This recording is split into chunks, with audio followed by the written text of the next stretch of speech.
mo ba ako? Naidlip lang ako eh. Hindi po. Naalala ko lang naman po ang inay at ate Blanca ko.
Aba paano natin ipapaliwanag sa amo natin yung tungkol dyan sa batang yan?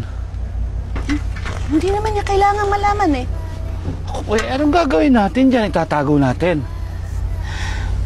Crispin, kukuha lang ako ng tiyempo. Ipapaalam ko rin yan kay Madam. Tita! Po! Oy, Crispin, ano ba nangyari sa inyo? Bakit kayo lang kayo? Magandang tanghali po, Madam. Problema ba?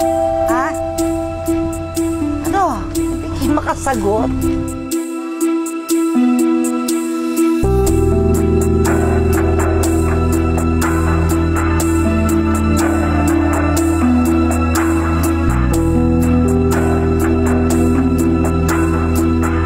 Patingin na nga niyang mga pinamili ninyo. Madam, kasi nakasarap po yung mga kahon. Bababa na lang po ni Crispin. Ma'am. Halika na po kayo sa loob at mainit. Baka tumaas ang presyon ninyo. Bakit ba naman kayo nagpakahuli-huli? Ano ba nangyari? May problema ba? Kasi po may banggaan sa Santa Ines. Na traffic po kami. Ano ba? O siya, sige, Crispin. Lalakad tayo ng Sir Luis mo mamaya, ha? Pupunta tayo sa palaisdaan. Opo, ma'am. Umaya ka na, sige. Sige po, ma'am.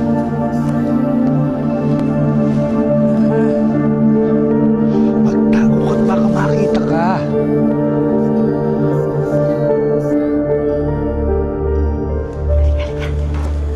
Manang Salome! Yoli! Ito kasama ko si Luna. Luna? Sino siya? Kasama mo ba? Oo. Wala na siyang pamilya. Namatay sa landslide sa Payatas. At alam mo, Manang, iniligtas niya ang buhay ko. Kaya nandito pa ako ngayon, nakabalik ako. Ibig mo sabihin, kinukup-kup mo siya? Ganun na nga. Naaawa kasi ako sa kanya eh. At saka alam mo, pagkakita ko sa kanya,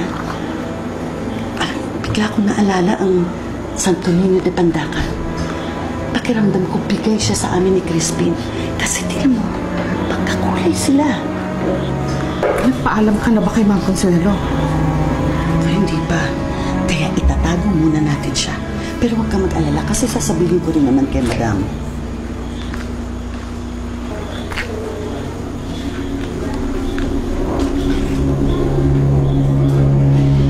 Bakit kaya ibang nararamdaman ko sa'yo? Po? Mayroong kakaiba sa'yo, bata ka?